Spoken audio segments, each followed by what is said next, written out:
ইদানিং কম মশলা দিয়ে রান্না করা যে কোনো কিছুই আমার খুব পছন্দ হচ্ছে। মানে অল্প মশলা দিয়ে রান্নার যে কোনো খাবার আমার কাছে খুব ভালো লাগতেছে।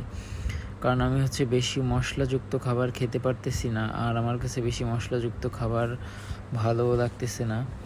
তো অল্প মশলা দিয়ে রান্না করা খাবারগুলো আসলে টেস্টও বেশি হয়, হয়তোবা কালারটা একটু দেখতে ভালো হয় না, কিন্তু খেতে কিন্তু অসম্ভব টেস্ট হয়।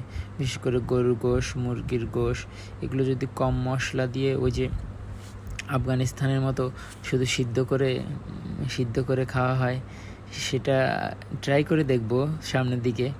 তো আপাতত একেবারে কম না, মোটামুটি একটু কম মশলা দিয়ে খাবার খেয়ে দেখতেছি। তো সামনের দিকে চিন্তা ভাবনা করতেছি যে আফগানিস্তানের মতো কম মশলা দিয়ে খেয়ে দেখব, যে জাস্ট শুধু সিদ্ধ করে দেখছি যে আফগানিরা গরুর গোশ খায়।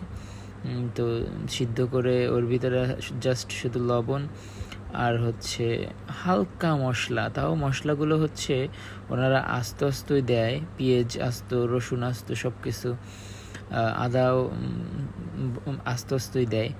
তো চিন্তা ভাবনা করলাম ওইভাবে একটু খেয়ে দেখবো। তো যদিও আজকে আমরা অনেক কম মশলায় রান্নাটা শেষ করলাম, তো খেতে আলহামদুলিল্লাহ অনেক ভালোই হয়েছে।